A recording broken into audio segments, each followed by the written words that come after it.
All right, guys, welcome to the podcast. We got Genesis. Genesis, thank you for coming. Oh, pleasure to be and here. just like what we were just talking about right before we started, like what were we just saying about the high school and your judging senior projects? Yeah, super inspiring, man. Yeah, so next Friday I volunteered as to be a judge for the senior project. So at Maui High School. And so what it does is, or what it is the kids, they get to pick something that they're passionate about. I think that's what it is. And they do studies on it, and they do internships on it, on this, whatever this career path is that they want to take, or whatever it is that they're passionate about. And then they do these studies, and they got to come to this. And at the end of the year, they got to do a presentation about what they learned, what they did, what this is all about. And I get to be a judge to see what that kid learned. That's and what it's all about. Yeah. So I did it a couple years ago. It's been years now, but I remember there was one kid specifically that stood out to me, that inspired me. And that's why I love doing this stuff. Yeah. Do you remember what it was? Oh man, it had to do with like agriculture. So I don't remember exactly what the job was, but this girl, she senior, right? So young. And they got to be as unique as possible, because they're trying to win over the judges. We each have like similar sheets. There's like 4 of us, 3 or 4 of us. And I think we have all similar sheets, but obviously we all have different ways that we're perceiving what's being told to us. So we write our own comments, right? And so, but for me, I think I was the youngest one out of all those judges. So coming right out of high school was still fresh to me more, I think, than the other ones that were there. So we're just watching this girl like talk about what she learned and her passions and the way she presented herself. I was like, man, if I could have done that 10 years ago when I first got out of high school, like I can't even imagine where I would be right now, because it took me like 10, 12 years after high school to finally get it together, and then these kids, senior high school, seniors at Maui High right now, probably everywhere else too, but I mean Maui High specifically because that's where I judged that, but just seeing them and the way they speak, right? So I don't know if it's also the teachers who are training them on like speech, how to present, but this girl, you could tell everything was just flowing off her tongue. She was talking about Mother Nature, the dirt, the soil, and she's like, this is what we do to preserve this and that. And I was like, oh my gosh, that's crazy, And it was very similar to what my girlfriend does. So I thought that was very interesting. But yeah, so I'm excited to be doing that again, see what these kids are up to, Oh shit. And that's next week Friday. Next week Friday. Wow. Yeah. There's 2 sessions that you can volunteer for, and I decided to go for both. Yeah. Dang. Yeah. I figure it's like the least I could do, is help them out. Yeah. Maui High Sabres. Baldwin. Oh yeah, that's right. Okay. Guys, this is gonna be a freaking fast-paced episode. Genesis, we go way back. I still remember when we were both lifting at, what was it, 101 Fitness or 808 Fitness? 808 Fitness. Bro, and then you had the long hair. I had the bolo head. And we're like, let's just lift some weights. Yeah. That was almost 10 years ago, I think. Yeah. Yeah? Yeah. Maybe I feel like it's more. Maybe more. Yeah, I must have been like maybe 19 or 20. Yeah. Holy snap. And so like, good times. for people who don't know you, how would you describe yourself? Like right now? Yeah. Who I am right now? Yeah. Man, it's the way I would describe myself right now is probably the way I would describe myself in between like 5 years ago when I first started, or 6 years ago. No. That's what my mom would describe me as. But it's funny because like side note on that is I was just with my mom the other day because it was her birthday. And big 60. We threw our big surprise birthday party. But we were talking and she was like telling me how like proud she was and how far I've come. And it's kind of interesting because sometimes you forget not necessarily where you come from, but exactly like the details of where you were. So when you ask me how would you describe yourself to someone? And then like just seeing myself from my own perspective, it's different from what others are seing me as. So like my mom, she'll be like, oh yeah, my son, he's the best. He's handsome, he's successful, and all that stuff. And then you'll talk to like my girlfriend, like, oh yeah, I would describe him as hardworking. He works a lot. He works a lot. Sometimes takes phone calls at dinner, but then at least he'll excuse himself and come back to the table. Or I'm better at it now, better at separating all that stuff. But so when I think about describing myself, it's kind of hard, because then I got to take away what everyone else is thinking about me. And when I go deep, I guess like it probably wasn't even a deep question, but I was like, when people ask me like, oh, Because no one's ever really asked me that in like You're 10 a deep years. thinker, bro. Yeah, because the last time someone asked me that was like years ago when you and I reconnected. Yeah. But really, yeah, it's I guess if I think about it now, like just from coming from myself, what would I describe myself? That was the question, right? Yeah. How would I describe myself? I don't know, I'll go off on tangents, but like deleting what everyone else thinks or says of me. Yep. I want to say that it's hard because you want to live up to what everybody believes about you or in you, which is good, great. I try to live up to that. And then 2, living up to myself. So how do I see myself? I always see myself as still a student and a learner, right? Especially because you and I know we're always trying to level up, whether it's every week, every month, every year. For us in business, we're always trying to take it to the next level. We're fitness, it's trying to take it to the next level. Last week I could do 10 push-ups. This week I'm gonna do 15 push-ups. And so when I think about myself, if I were to describe myself, I would tell someone that, I'm a student just like everyone else. I'm a normal person, really. Maybe a little bit crazier in the mind just because, like when someone says stop, I'm like, no, I'm gonna keep going. Yeah. Like it's not really where I want to be. Then I get to where I want to be. It's like, I want to go further. So yeah, I mean, that's probably the best way I'll describe myself. Huh? Yeah. A student. Always be learning. Always be learning. And where do you feel like you cultivated like this attitude mentality? Because was it always like this? Or was it like through like it was kind of half, books? Yeah, a little bit of both. Yeah. Courses, books. I know a lot of people will say, they learn off of videos, which is true too. But for me also, what really helps is like this, like connecting with like-minded people like you, us, I think that's a big help. And that's like one of the hardest things I feel is really connecting with others who are on kind of that same wavelength or that same path, frequency. Like we have different goals, you and I. Well, it's very similar still, just different career paths, different career paths, but very, very similar goals.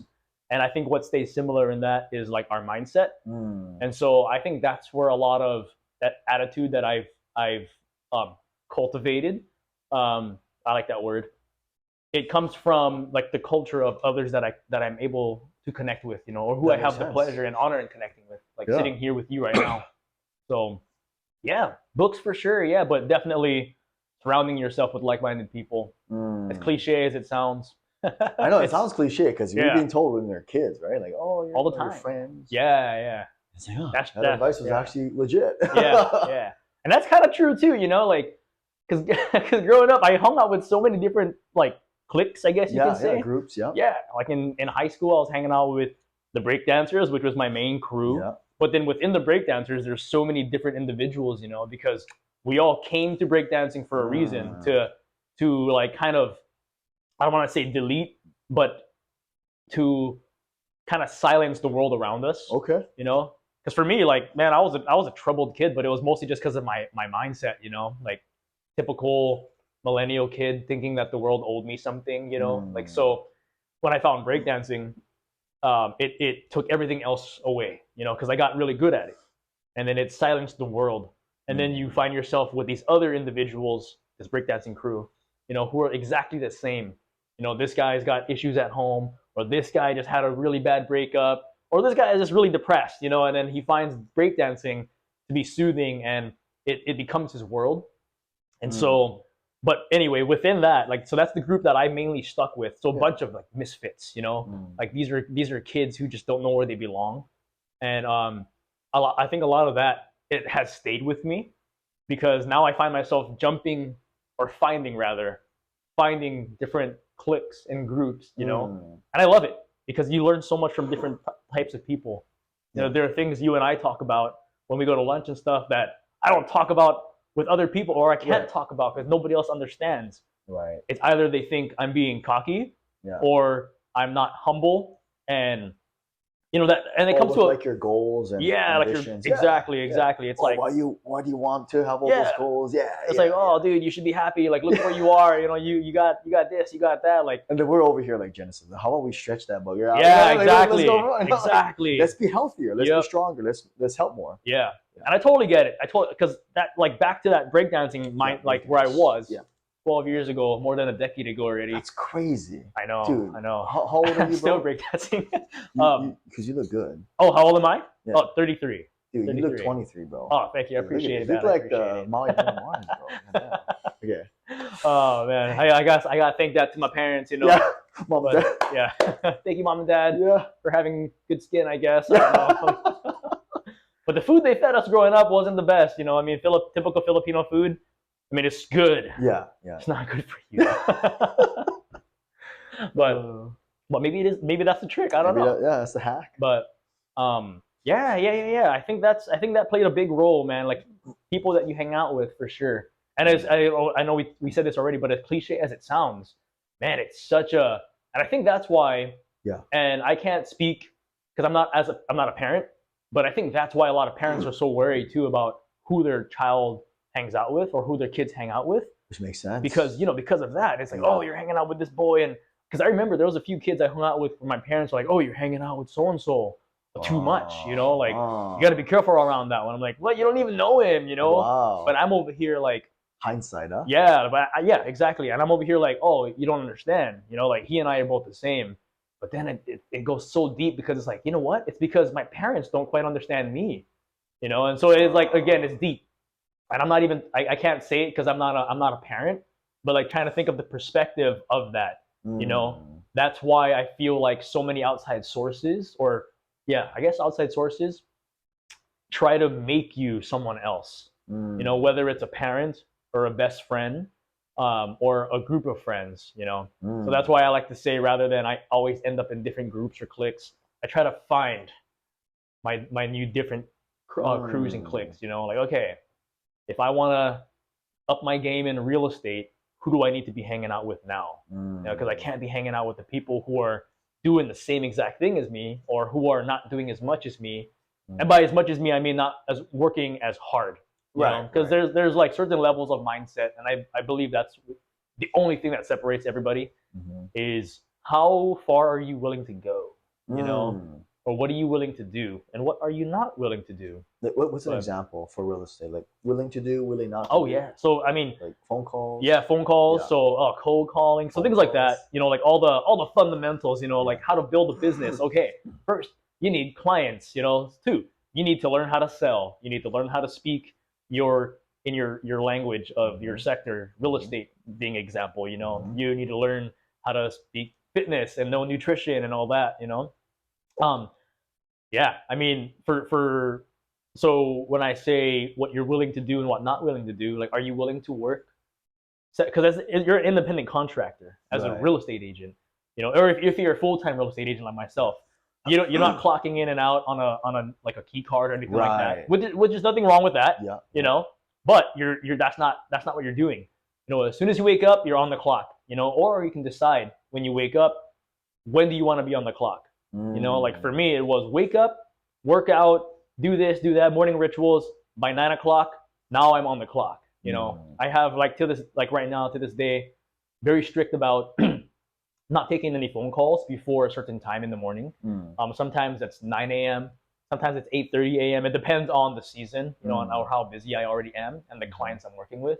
But yeah, so that's kind of what I mean about what are you willing to do and willing not to do as not just as a real estate agent, but as a business owner and an entrepreneur. You know, because your efforts will surely, like your efforts that you do now, the things that you do now this year, likely won't fruit until next year. You know, so a lot of the closings and people that I'm working with today, or who I'm currently helping buy or sell a house, I've been working with them since last year, or it's because of the efforts I put in last year. You know, it's not like these things just kind of magically appear on your silver platter, although sometimes they do. The unicorns. Yeah, the unicorns. Yeah, very, very rare. Grateful when that happens. Yeah, very, very grateful. And I know what you mean. But you gotta work for that, you know. So yeah, that's what I like to ask new agents coming into the industry, especially, even if it's on just entrepreneurs in general that come to me for advice, but mostly realtors.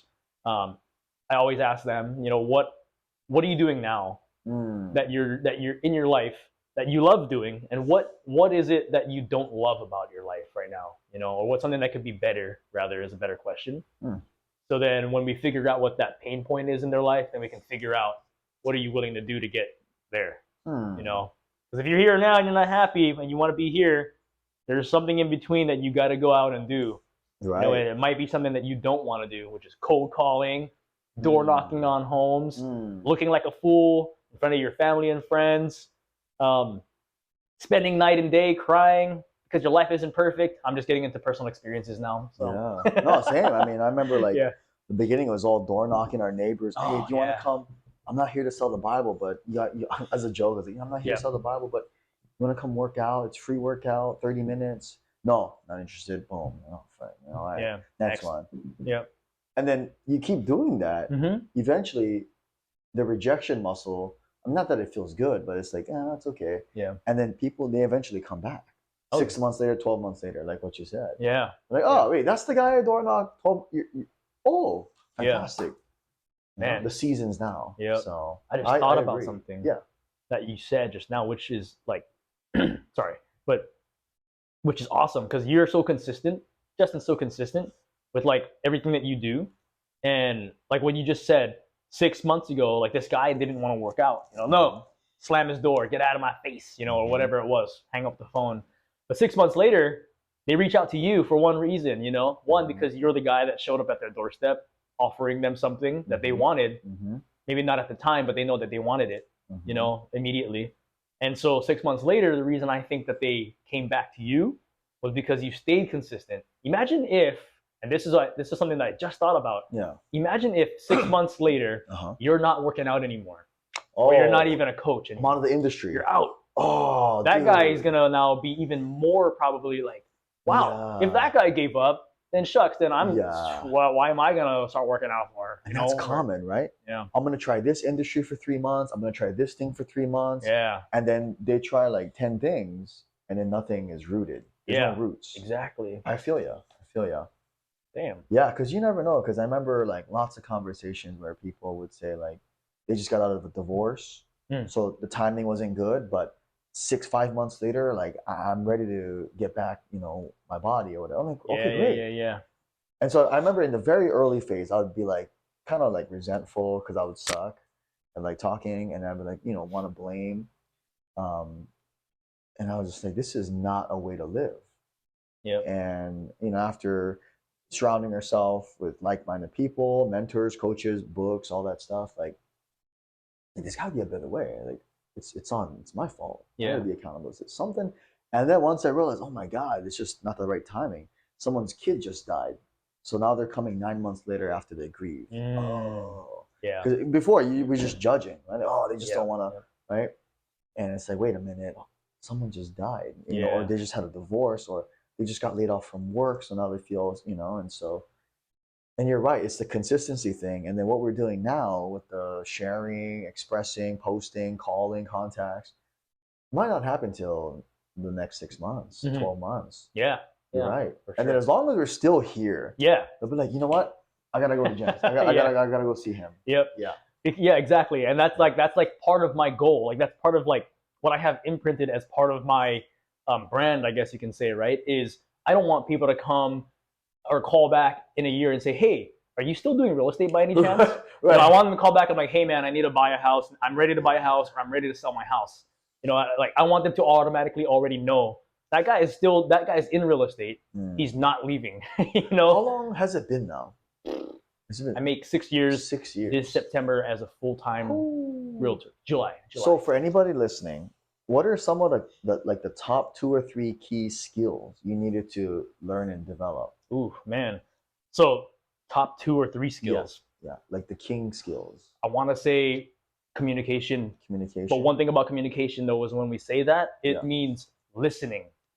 Because you got to know who it is that you're talking to, and who's talking back.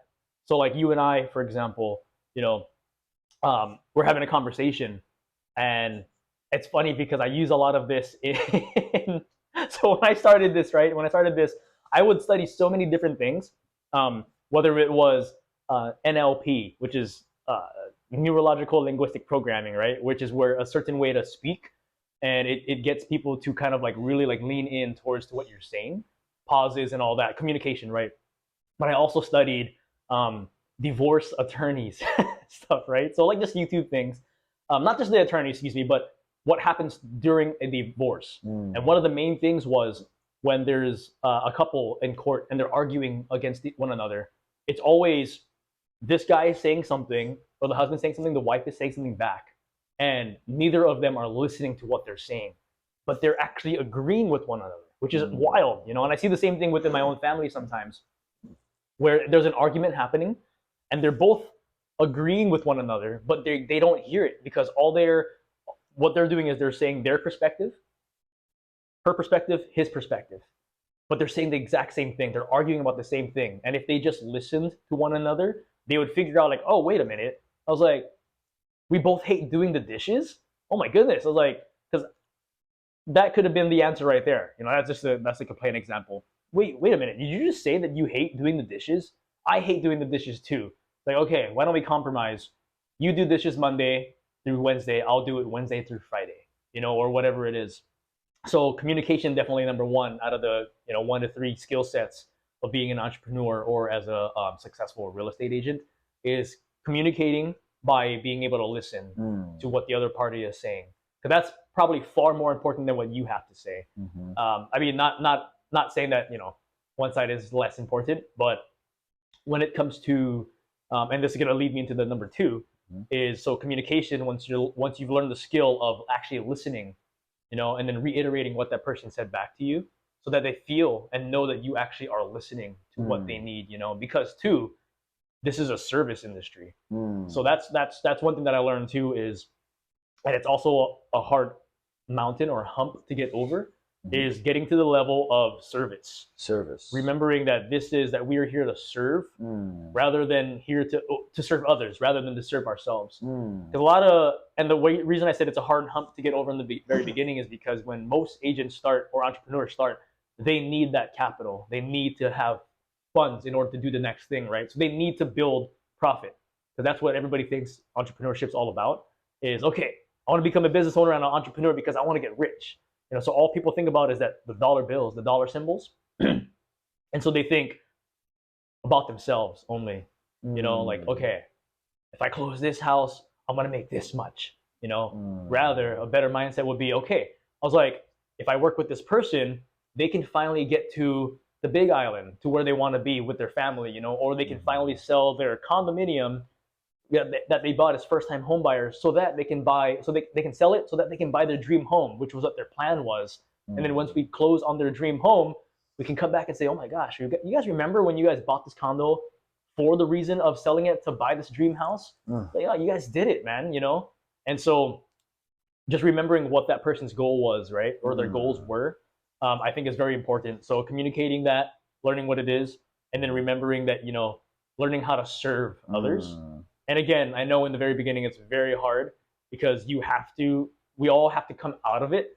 Because in the very beginning, that's the reason why I got into real estate, was to make money, in the very beginning. And I'm saying that twice because in case the video gets cut off, or gets cut into pieces, that'll be like the one thing that gets taken out is all the context. Like, oh, he just wants to make money. Like context. He's just freaking. I know what you mean. But yeah, and then getting over that, and then eventually, But again, we talked about this before too many times. Is you got to help yourself first before you can help others.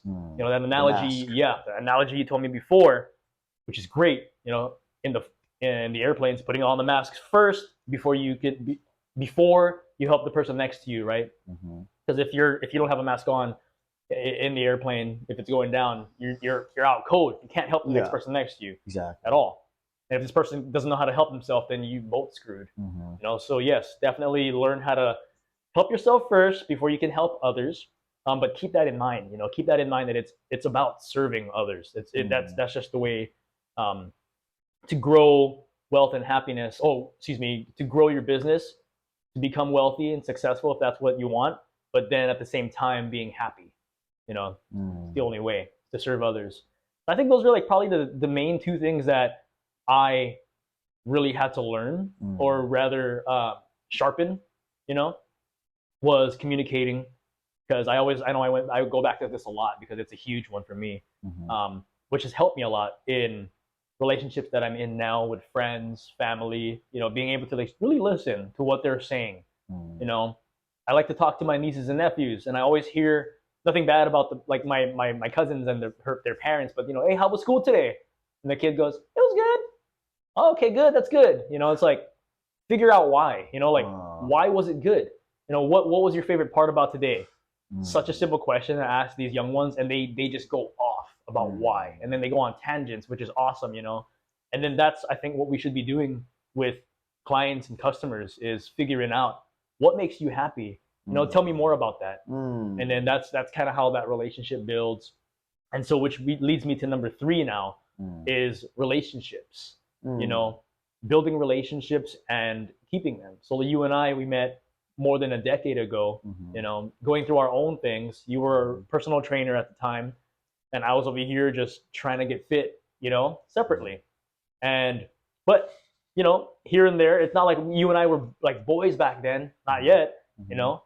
But then over the years, you opened your gym, I got into real estate, we reconnected, you know, because of that entrepreneurial mindset, you know, like a magnet. And then that started. And then you and I would still stay in contact, you know, whether it was like months, you know, once a month or maybe once every 6 months, whatever it was. We kept that relationship going, you know, and every time we did meet, it would be valuable for the both of us because we'd come together and we'd talk about things that we failed at, things that we won at, you know, what can we do better? Yeah, so I think those are the 3 main things for me. There's many more. And yeah, notice I never even mentioned anything about sales too. Nothing about sales. Because still to this day, as a full-time real estate agent now for 6 years, right? I consider myself fairly successful when I compare myself to where I was 6 years ago. You know, and I'm talking about not just like the money that I'm now making, but with the amount of people that I'm now serving, right? Because that's what that equals out to. And so 6 years ago, I didn't know what I was doing, you know, so that's kind of like how I learned all these 3 things: communicating, learning what the people want, serving others, and then 3, again, none of this had even to do with sales. Really, that's just my deep opinion on it, because 6 years later, I still don't feel like a salesman, which is awesome, you know, because I never wanted to feel like a salesperson. You know, I never even thought of myself as a salesperson, even when I saw what Realtor S stands for. So when you become a licensed real estate agent in the state of Hawaii, they give you this abbreviation. It's an R and an S, and then you have your license number. It stands for Realtor Salesperson. That's what the S stands for. Yeah, and I had no idea. I was just like, oh, crap. You know, I was like, well, I guess I gotta do it. You know, like this is what it is. But 6 years later, I can proudly say that I still don't feel like a salesperson at all, you know? And I think it is because I keep these 3 things with me, you know, the communication, serving others, and just knowing that it's about relationships and all that. Genesis, like that, those 3 points, bro, listening, serving others, and you know, to me, like, if we all put that first, the back half would work, the sales would work. Definitely. But then if people put the sales first and then forget about it, we're trying to serve other people, we're trying to listen to their goals, you know, what gets them excited, you know, like if we forget that and it's 80-20 the wrong way. Yeah, exactly. Like, holy shit. Yeah.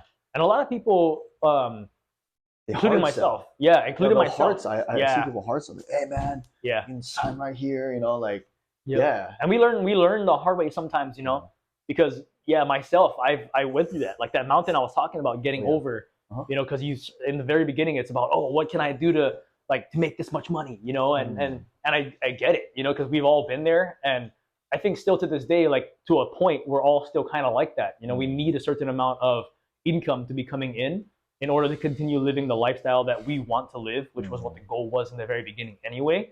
But yeah, I believe 100% you're right, is that 80-20 most times, sometimes, most times, it's flipped, where it's like it's self-serving, and then on the back end you begin to lose these relationships. One, because that person that you're trying to communicate with, they know you're in it just for the commission. They know you're in it just to make money. And so when you learn how to flip that 80-20 the opposite way around, then and I do think and believe that it's something that can only come from here. It's something that just comes out of you. It's kind of hard to explain. Because in your industry, do you see it 80-20 flipped or? Yeah, generally? A lot. No, not flipped. But most of the people that at least that I surround myself with, I know that is on that track. It's on that track. But what about as a general, like from your perspective? From a general perspective, what are your thoughts? The reputation, I want to say, it seems like most people think that real estate agents are only in it for themselves. Oh, so if you had 100, 80 would think that, and 20 might be like, let's serve. Yep. Let's build a relationship. Most definitely. Let's listen. Yep. Most definitely. Out of 100, yeah. Yep. And I mean, I'm not saying that I'm not saying that that is what it is, but I'm saying that that's what most people think. But what I see is, and I think it's because I surround myself with these people, is that I do see maybe 80% more out of 100 are agents who are serving others. So it's a great thing. It's a great thing, and that's one of the hardest parts I think about being in this industry, is knowing that, is truly believing that there are more than half of the real estate agents here on Maui are serving to serve others, right? Or helping to serve others. But the unfortunate thing is, especially around this time, and this is a worldwide phenomenon right now, where, and I think it's also because anytime someone's doing something, and I even hate using the word better, but something that this person wishes that they could do or be at, and then this person's doing it, there's always going to be that type of resentment. Like envy, resentment. Resentment, and then and then from that comes excuses, to like, oh, like I tried this, but I couldn't, or I didn't because of that, and like you have to be salesy to be successful, all that stuff. So, but I think it's a different perspective from someone who's not in the industry or not an entrepreneur, and it's easier for them to say something about someone who is in the industry. Oh, 100%. Yeah. The person in the arena. Yep. Yeah. And then whereas us in the arena can say something completely different, about what's going on in the industry. And this is for all entrepreneurs and business owners. I feel like we're all kind of in the same boat. I would say so. Most definitely. And it's all because of the same mindset. Yeah, because what you said about listening, the communication and listening, serving others, and relationships, I would say that those three things are very valuable for any industry. Yeah. I mean, because without listening to our customers and members, like, hey, what brought you in today? What would make you super happy? Right. With your fitness, and then serving them. Like, okay, let's make it happen. What do we need to make steps? Boom, eating, training, and then relationship. Let's check in on them. Yep. Yeah. 100%. Genesis. Yeah, man. Oh, man. Okay. Oh, real estate. We've come a long way, dude. Yeah, we've come a long way. So what are some things you're doing for this year, 2024? Last year, I remember you mentioned, I don't know if it was on the podcast, but about building a team and stuff like that. Yeah. Going that direction. So I met some of them. Yeah. So I think the last podcast we did, I was talking about starting a team. Yeah. And then the last time we met last year, started it already. I actually started a team. And then now we're 2024, first quarter. So yes. Yeah. So it's not easy. Well, I bet. But also I love it because, and this very well because you've built this entire empire here, so the levels, chain of command. You gotta have this person in order to get this person, and it doesn't work like a wave, until you have everything in place. So one of the hardest things but yes, I do have a team now, a team of 4 agents. Oh, okay. Nice. Yeah, so it's just realtors that are also working with me right now and building this to the point where I'm training and coaching them to getting to at least where I am, where I was. Because in the last 4 years, or the first 4 years, I was a solo agent, just doing it all, doing my own paperwork, showings, which is great, everything. And it's very tiring, especially when you're a full-time real estate agent. And one thing I learned late was how to turn it off, How to turn it off. Yeah, like earlier I brought up how phone calls would come in late at night, and I don't take them anymore if it's business related, right? Unless I call you internationally at 10 p.m. Yeah, unless Justin calls unless me. I'm calling you at 10 p.m. right, Jen? Yeah, like, unless Justin's calling I forget what time it is. But yeah, I was like, whoa, talk. Justin's calling at 10 p.m. right now. I was like, Justin never calls this. Yeah, this. Yeah, so I'm like, there's got to be something wrong. And it was on Instagram. Yeah, and it was Instagram. I was like, yo, Just, what's up, man? Yeah. He's like, hey, Justin. Like he just woke up, right? I'm just like, it wasn't work related. Yeah. I was like, oh, hey, what's up, dude? And I saw Jenny in the back. Yeah. I was like, oh, that made my night, dude. That made my night. That was good talk. But yeah, I mean, so like having those like barricades, or rather like those stop signs. Yeah. When it comes to, you know, respecting yourself, respecting your time and the others around you. Mm-hmm. But really, okay, going back to, I'm going to get back to that, but going back to, so building the team. Yeah, the team. The reason why was because of that, you know, was I didn't know how to turn it off. And because I was a solo agent, I had to be there 24/7 basically for everyone, my clients, you know, because when you're a real estate agent, you're working with people who are working 9 to 5s, 8 to 4s, 6 p.m. to 10 p.m., 10 p.m. to 6 a.m. All the shifts. Yeah, all the shifts. All over. And you don't know who you're going to work with and what their schedules are like. So when you do end up with this client, and it's not like you're going to be like, oh, I can't work with you because you only work graveyard shifts. Right. You know, and I don't work mornings, so it's not going to work, you know? But you want to find a way to make it work. And so I was doing that for 4 years straight, you know, making myself completely available, which was fine at the time. You know, before I learned that the real top producing agents, they had times that they stopped, you know. So although we're independent contractors and we're not limited to a 9 to 5 workday, we can make it that way, you know, which is what I love about being an independent contractor and entrepreneur, is creating my schedule, which is not as easy as people think, but having a time limit to stopping when you're gonna, you know. So for me now, it's 5:30 p.m. is normally when I like to stop any type of paperwork. I like to try and block out my days for what goes on during this time, what hours I need to keep open just in case there are last minute showings, you know, things like that. Team meetings, scheduling that, time blocking once a week at least, or twice a week, once on Wednesdays in person and then Fridays, Zoom meeting, whatever it's going to be, right? So the team now that I'm building is, the reason why I said it's tough is because they're also real estate agents, right? Some who are just starting out, some who I'm trying to jumpstart into, and this is one thing I learned also. Yeah. So getting these agents to think the way that I think, or not just me, but thinking like a top producing agent, right?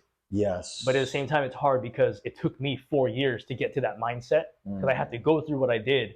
So how do you get this brand new agent to think like that? You can't. Not really. Not without experience, right? So I've been taking them as much as I can on showings, listing appointments, you know, writing up contracts, things like that, so that they can get the feel, you know, of how it is, and trying to inspire them and motivate them, you know, reminding them that, hey, I was doing this all by myself, you know, but now you can use me to your advantage. You know, I'll be there to coach and mentor you. I'm trying to basically be the coach and mentor that I never had those first 4 years. I hired one later on, you know, but I wish I did have one those first 4 years. But still grateful that I take it as a blessing at the same time that I didn't have one, because I feel like not having one and the mistakes that I had to learn the hard way, it jump started each year. You know, like my first year, closed six deals, which was highly surprising for me, because my goal was to close 1 or 2 homes my first year. I ended up doing 6 homes, right? Which is more than I was anticipating, more than I was actually even shooting for. So once I closed the first 2 properties, I'm like, oh my gosh, I hit my goal already. Let me just keep going. Then I had 6 throughout that entire year. That was 5 or 4 more than many agents in my office were closing that have been there for 10 years, right? So, and this is not to downplay their skills or anything like that, because maybe that wasn't their goal. But what it showed me was, holy cow, you know, like I went through this in a year, you know, whereas opposed to someone in 10 years only had 1 deal, right? That's crazy. And I had 6, which means I had 6 times more the experience in that year, right? That specific year. So it really jump-started my career, because I was like, oh my gosh, let me try to double this next year, you know? And in order to double your sales, we both know this, you have to double the amount of no's you're going to get. So you have to go and talk to 500 people in order to actually get like 100 contacts. Out of 100 people that you get into your database, how many of them are actually going to buy and sell this month, this year? And you got to like really like write that stuff down. But yes, so building a team, that's part of my long-term goal. I want to say 5 years. And I say 5 years is long-term goal, but I think with the rate that we're going right now, might be able to shorten that up by half, which is what my real goal is. But yeah, the team that I have now is basically I'm trying to train a team of Genesises, right? So other top producing agents. I want this group to be, and I think I want this group to be a group of like alpha-minded agents, right? And by alpha-minded, I mean leadership type agents, right? Where they know what they're good, what they have to do, and they don't have to always necessarily be told what to do 24/7. You know, although right now it's okay that it starts off that way, but that's what the goal is to have the team that runs basically on itself. You know, and then teaching them how to create their own team and then their own team, so that this whole thing, this empire, like what you just built here, that's what my goal is also, is to build this. You know, and right now we're just the foundation points where I'm trying to get them a few closings, teaching them the way of how to speak real estate to people, how to implement the skills that we talked about, you know, with passion and sincerity.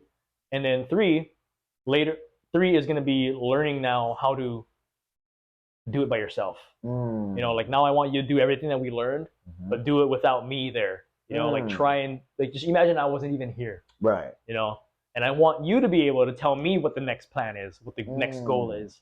You know, hey Genesis, I got a showing to do today, but my client, he doesn't get off work till until 11 a.m.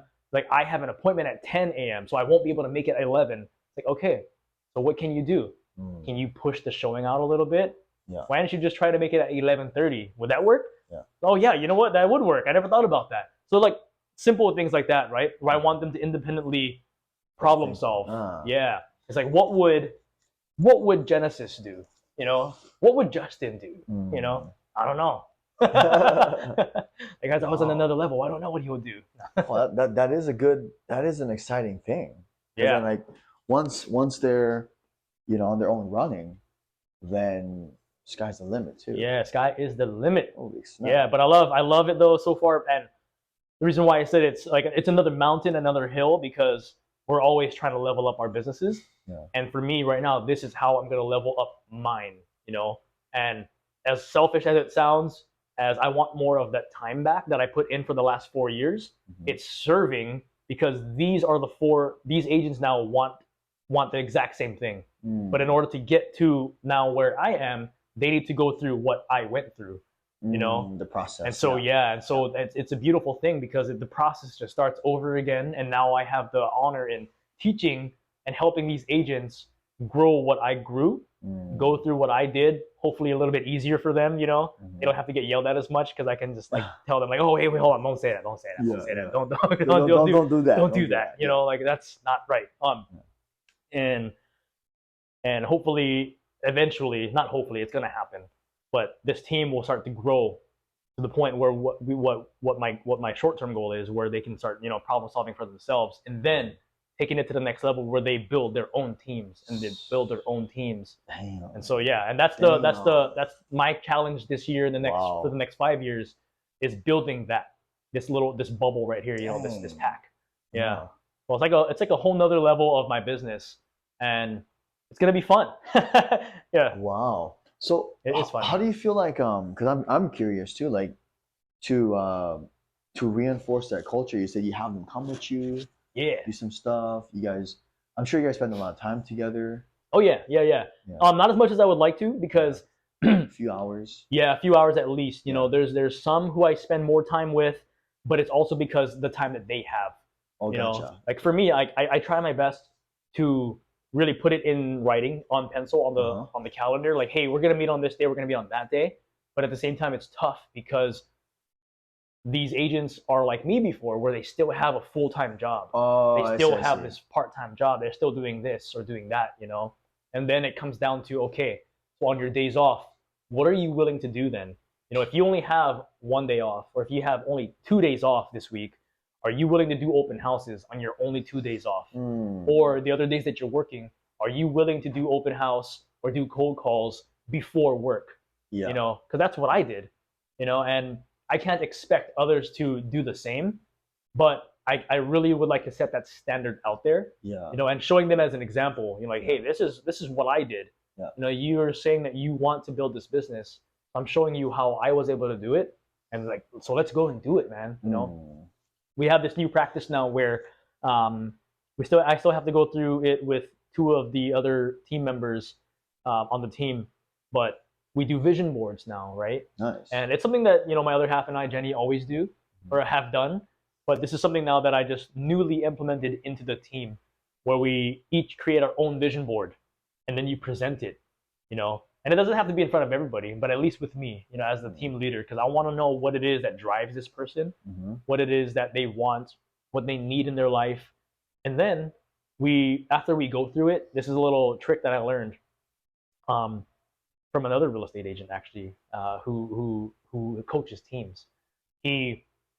What we do is we go over the vision board, and then a month from then we go back to it and say, okay, hey, so this month you did this many calls, you gained this many, you had 1 closing or maybe no closings, you know, what was it about this month that drove you to achieve this? Say, oh, you know, like I just felt the fire, or whatever it was that their answer is. And then let's go down to not a negative, but not so good experience now, right? Hey, I noticed that you didn't have any closings this month. You know, what happened? You know, why? Well, oh, I just didn't feel like making the calls. You know, like I don't know, I'm just not feeling motivated to do the calls. Okay, you know what? Here, let's go back to this vision board real quick. You know, so on this vision board, you have this, and that. These are all the things that you dream of. You know, your goals. What should we be taking out? Well, what do you mean? What should we be taking out? This is what I want. This is my goal. So it's like, well, this past month showed that you really don't want this, you know, or there's something on here that you really don't like need. You know, is it the chicken farm? Yeah. Is it the brand new Land Rover, or is it the rental income on this property? There's something on here that you really don't want, because if you wanted it that bad, this month wouldn't have been this way, or you wouldn't have said, yeah. And so that's something that we do now, and I think it helps a lot. Yeah. You know, and I do it with myself now.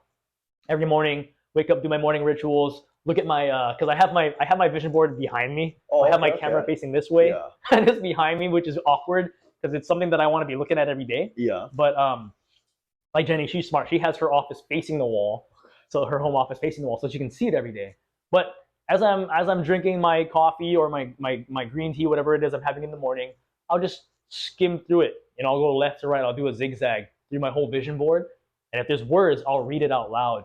You know, and then I'll ask myself, okay, is everything on here stuff that I still want, you know, or something that still drives me to do what I do every single day? Because if not, then I need to start either changing this vision board or re-looking my daily activities. You know, and I feel like that's what really helps people out. Is it's the same as when you're meeting with clients, right? You want to know what the pain points are, and then learning what their goals are. And if their goals don't match if the pain points aren't strong enough to get to their goals, then maybe their goals is really not something that they want, or the opposite. Or is it because they don't have enough pain? There's some type of comfortable, you know, they're comfortable being here. They're comfortable, you know, so that's why it's always something. It's either the vision board, or it's something in the daily activity that they just, you know, they're the why, right? The why. There's something in there. Oh my god. That's what I love about this. Bro. Yeah, I love vision board. Yeah. That's what I love about that exercise. It really helps find out what it is inside of them that pushes them. Yeah. You know, the driver. Yeah, and if it's not enough, then we gotta keep going deeper until we find it, because that's the only way to keep going. Yeah, man. Yeah. You know, like, yeah. And if it's money that's like driving you, then you can only get so far. You know. Yeah. That's and true. You just won't be happy. But yeah, because like yeah. So finding that deeper reason. Dang, sure. That's a good exercise. Yeah, it is. Wow. It is. Yeah. So if you don't mind sharing, like, what are some of the stuff on your board, man? We'll start asking the last few questions. Yeah. So the chicken farm was legit. That was actually from my vision board. That's your board. Oh, okay. That's your board, chicken farm. So, So, obviously having that dream house, I got a little taste. That's why in the last couple of years. Oh. What we started doing was going to like local Airbnbs here on Maui or wherever, and renting out the dream house, finding that dream house and then renting it out for like a week. We went up to this beautiful property in Makawao. Highly recommend it. I can't think of it right away, right off the top of my head, but it's in Makawao, up country. It's very secluded, and it's a short-term rental. It's one of the rare properties on Maui that's actually zoned for like hotel zoned / commercial and like residential, something like that. But it gives them the legal ability to actually rent it out as a short-term rental, as an Airbnb. Very rare. So we rented it out for Jenny's birthday. We went there, and it was like the dream property, right? Mm-hmm. And we got out there. There's like this beautiful pool that overlooks. You could see the valley, of Maui.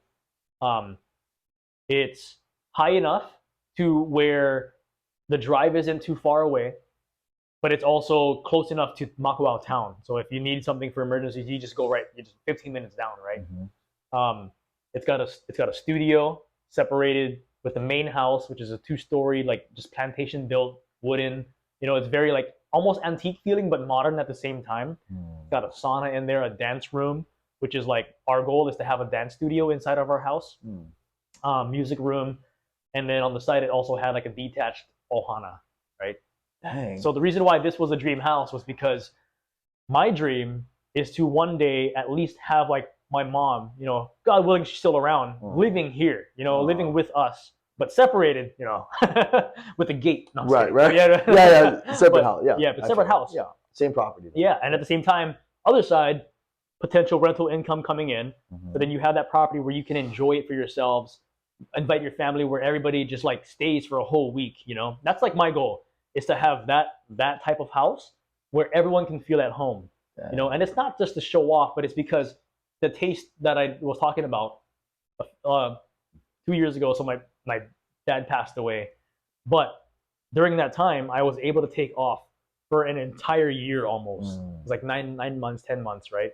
But I wouldn't have been able to do that if I didn't have a team who was helping me out in the background, taking control of these deals while I was over here taking care of my dad. And so during that time, while taking care of my dad while he was sick, I got that little taste of not working, not physically working month to month. And I was like, man, this is great, but I still have the team in the background. I'm still making calls, handling situations that I need to be there for, problem solving, but from a distance, while I still had my team who was physically doing the physical work, doing the showings, etc., all that stuff. And so part of my vision board is that dream house where it's like a sense of community for family that they can come to enjoy anytime.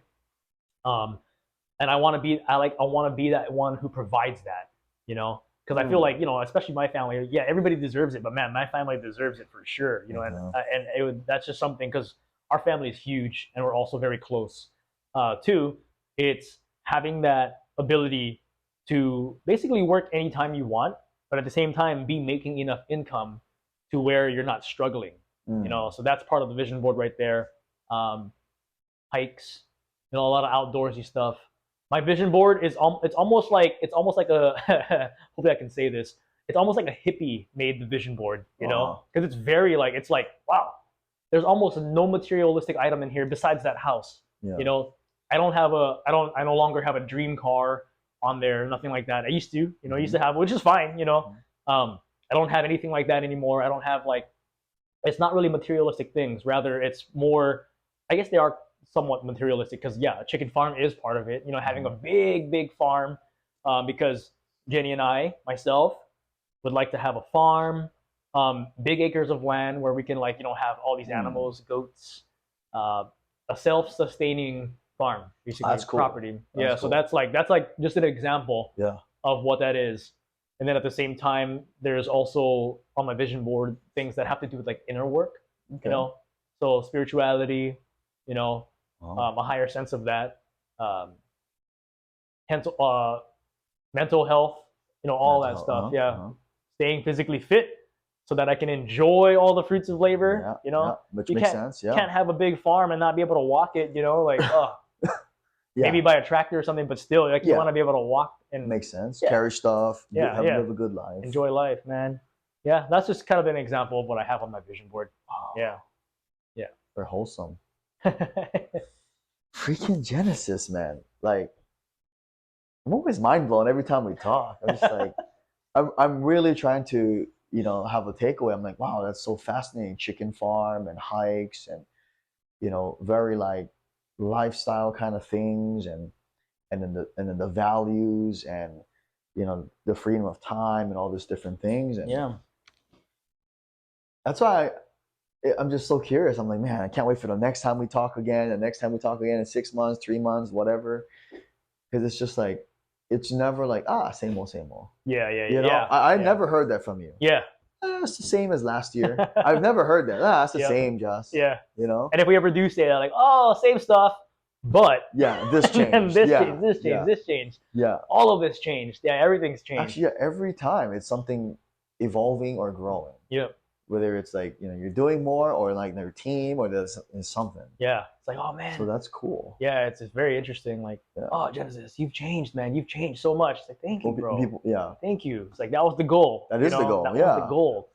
For us, we're probably looking forward to it. Yeah. Oh man, I can't wait to see how much they change, Oh, and you know what's funny is like going back to what we kind of talked about in the beginning too, where believing or going with what people believe of you. What right? people believe of you. Yeah. Oh, okay, like for example, like, oh yeah, Justin, you have what it takes, But then the inner work, you're like, I don't know, man. Like I'm not smart enough, or I'm not strong enough. I can't. I don't know how to do this. I don't know how to do that. I don't know how to talk to people. But then there's others who believe that you can. So like kind of like, and I think you taught me this is believing. No, you did teach me this. It's believing what others believe in you. So like not letting them down, right? Like it's like, okay, if that person believes so much in me, then maybe there is something in me that I have that I'm not seeing yet. And now 6 years later, it's kind of interesting because now I feel like I caught up to that person that people saw. So when I worked at TSA, when I was telling everybody, I was bragging about it, man. I was like, man, I'm gonna quit. I'm out of here. TSA, I'm putting my 2 weeks in. Oh, excuse me. And I said that because I needed the reassurance that I was making the right move. I was like. But everyone was like, dude, don't do it. Right. You're an idiot if you quit this job, man. Like it's a good paying job, you got health benefits and all this and all that. And I'm over here like, yeah, but man, I'm stressed out every single day. I'm losing my hair, which is a legit story for later on.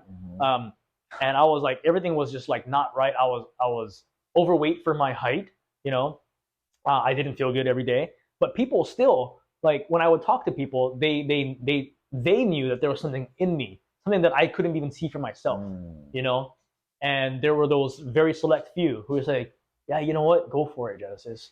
Like, I believe you're going to succeed in whatever it is that you do, And I'm over here like, weird. Most people are telling me not to do it, but this person is saying I could do it. Yeah. Like, I'll just try it. Maybe I'll just try it. So it took a long time to the point where it's like, you know what? Now I don't even have to listen to what anybody else says because I know I can. But it's funny because 6 years now, looking back at that guy 6 years ago, like I feel like I just caught up to what people saw. It's weird, it's almost like time traveling in your mind. Wow. But yeah, it's crazy. I never thought about go on a spiritual now. manifestation, materializing. Like that's crazy, man. Spirit you think walk. About it. That's crazy because it's true. Yeah. Yeah. Most definitely. I remember when it was like a handful of us and it's like 2017, maybe 16 or 17, and it must have been 17. Yep. Or 18, and I remember you're like, oh, I wanna, get into real estate, and like in the beginning, like fitness too. We all work out initially for the external look. Yeah. And after it's like for now it's more lifestyle to be healthy. Yep. But the first initial motivation is I want to look a certain way. I was in high school, my girlfriend broke up with me. And great, but then now it's different. Just like with the business, I remember in the beginning it was like I want to make set amount, replace the TSA thing. I remember like, dude, like you're gonna freaking do that, guarantee. Funny, yeah. Yeah, it's 2017 or 18. Yeah, it was. Only had one side. Yep, it was all down here. I remember that. Sitting on the box. Yeah, on the side. Yeah. We had like a circle of us. Yeah, Leia was there. Yeah, you were there. Yeah. Holy cow. Man, good Time stuff. Flies. Yeah, and it's very. Oh man, yeah, time flies indeed. And it's funny too about when you just mentioned too with the TSA. I don't know if we still have time. Yeah, but we're wrapping up.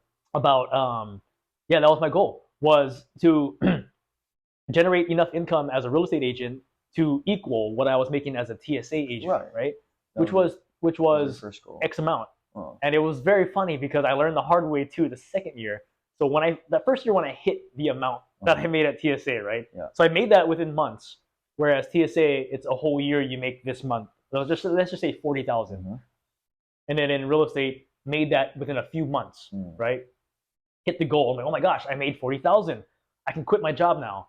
You know, my mistake was doing it way too soon because I didn't realize taxes, right? So that's one thing that I didn't take into consideration. But I got lucky because I was still working part-time TSA, so I was able to, offset that. But that was one thing that I learned, and I think a lot of people forget is like, oh, those taxes. You didn't actually make that much. You actually made much less than what you would have at TSA.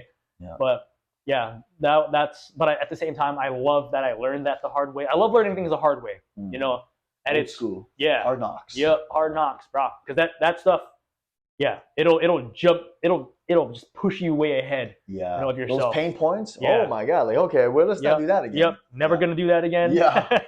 Yeah. No, I couldn't agree more. Yeah. Yeah. School of hard knocks. Man. Is there anything? Where can people find you, Genesis? Oh yeah. You can find me in Makawao. In the dream house. There yeah. I'll be out there. Mostly on Instagram. Okay. At Maui Real Estate Pro. I don't know if we're gonna have that in the description below or anything like that. I just love saying that down here. Yeah, Maui Real Estate Pro. That's where you'll find me on Instagram, or on Google. You can just type in my name, Genesis Buduan, and then everything and anything that you need to know about me will probably pop up. At least I hope. All the good stuff. All the good stuff. But mostly Instagram. So. Yeah, and you'll catch his handsome face too. So. Goddamn, guys. Hey, Genesis, thank you for the episode. Thanks, Justin. Thank you. Man. Man. What's up? Thanks for having me. Yeah. Thanks for having me, guys. Like, comment, subscribe. See you guys in the next episode. Later.